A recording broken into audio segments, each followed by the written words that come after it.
145,42,42 টাকার প্রস্তাবিত budget.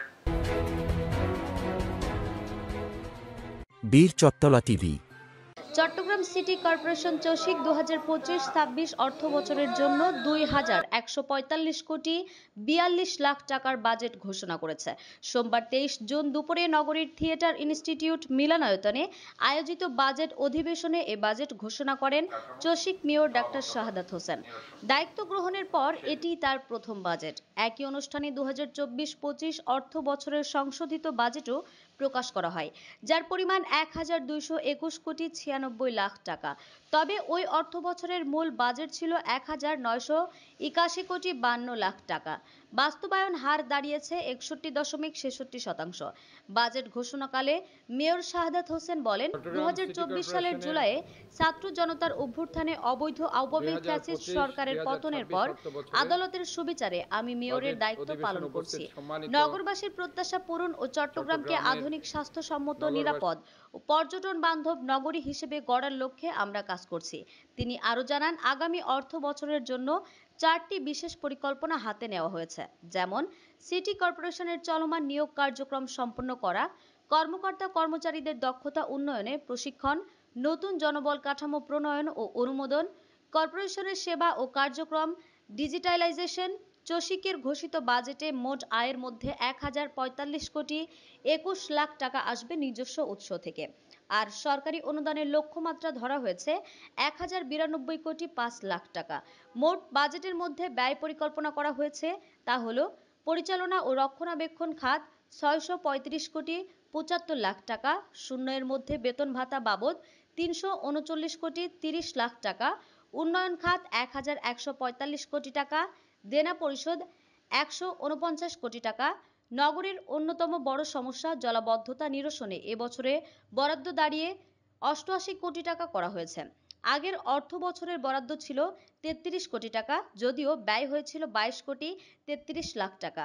Mayor জানান, ইতিমধ্যে 19টি খাল থেকে 10 কোটি 92 লাখ টাকা ব্যয়ে 41 লাখ ঘনফুট মাটি ও আবর্জনা অপসারণ করা হয়েছে। নালা ও নর্দমা পরিষ্কারে 5 কোটি টাকা ব্যয়ে 148টি প্রকল্প বাস্তবায়ন হয়েছে। চলতি বর্ষায় আরও 200টি প্রকল্প নেওয়া হয়েছে। আগ্রাবাদ বক্স কালভার্ট পরিষ্কারে নৌবাহিনীর মাধ্যমে 2 কোটি 20 লাখ টাকার কাজ চলছে। মেয়র দাবি করেন, অতি বৃষ্টিতেও জিসি, বহদ্দারহাট, চকবাজার সহ গুরুত্বপূর্ণ এলাকায় জলাবদ্ধতা হয়নি। মৎস্যনিধন খাতে বরাদ্দ করা হয়েছে মাত্র 9 কোটি টাকা। আগের বছর এ খাতে বরাদ্দ ছিল 8 কোটি টাকা, যার মধ্যে খরচ হয়েছিল 3 কোটি 80 লাখ টাকা। তবে এবার আধুনিক পদ্ধতিতে আমেরিকান প্রযুক্তির লার্ভিসাইড ব্যবহার শুরু করা হয়েছে বলে জানান মেয়র। দায়িত্ব নেওয়ার সময় কর্পোরেশনের দেনা ছিল 596 কোটি টাকা।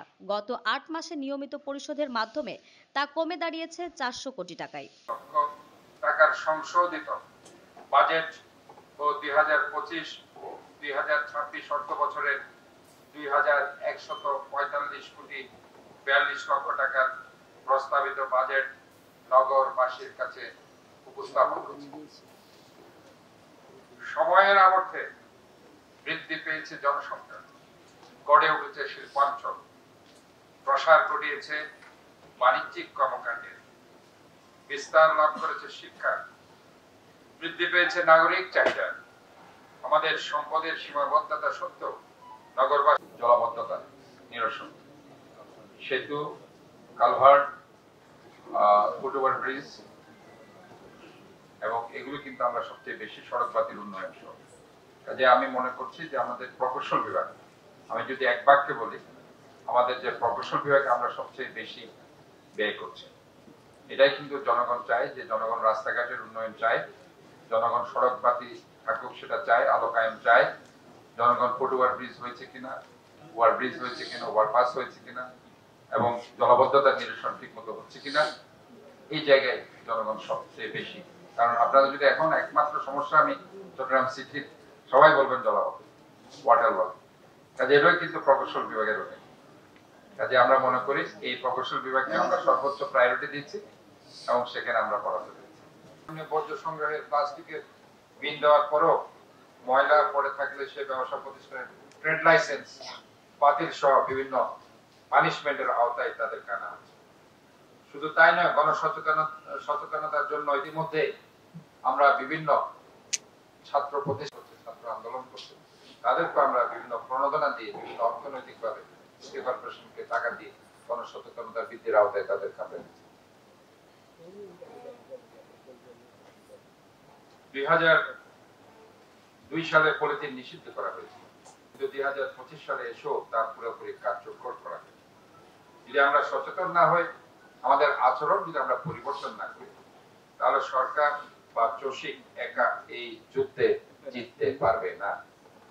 পলিথিন ও প্লাস্টিকের ব্যবহারের মাধ্যমে মাইক্রোপ্লাস্টিক মানুষের খাবার ও পানিতে প্রবেশ করে, যা ক্যান্সার সহ গুরুতর রোগ সৃষ্টি করছে।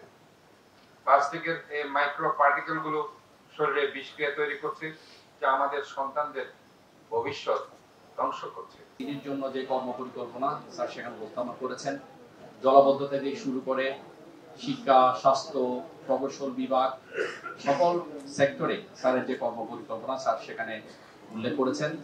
আমি চট্টগ্রাম সিটি কর্পোরেশনের প্রায় 10 সহস্রাধিক কর্মকর্তা কর্মচারীদের পক্ষ থেকে স্যারকে আশ্বস্ত করতে চাই, এই বাজেট বাস্তবায়নের জন্য আমরা সচেষ্ট থাকব এবং আমরা আমাদের প্রত্যেকের অবস্থান থেকে এই নগরীকে একটি এই যে ক্লিন অ্যাসেসমেন্টে চিটাগং সিটি কর্পোরেশন প্রথমবারের মতো প্রথম স্থান অধিকার করছে। সকল কর্মচারীদেরকে ধন্যবাদ জানাই। পাশাপাশি যে মেয়র মহোদয়ের পরিশ্রম ফলাফল স্বরূপ জলাবদ্ধতা সহ চিটাগং শহরের যে অত্যন্ত সুন্দর পরিবেশ সৃষ্টি হচ্ছে দিনকে দিন, এবং নাগরিকদের জন্য এটি নাগরিক বান্ধব হয়ে উঠছে বসবাসের জন্য, সেটির ফলাফল আমরা দেখতে পাচ্ছি। এই জন্য আমরা মাননীয় মেয়র মহোদয়কে ধন্যবাদ জানাচ্ছি। আমাদের আরো আপডেট নিউজ পেতে চোখ রাখুন বীর চট্টলা টিভিতে, ফেসবুকে ফলো, ইউটিউবে সাবস্ক্রাইব করুন।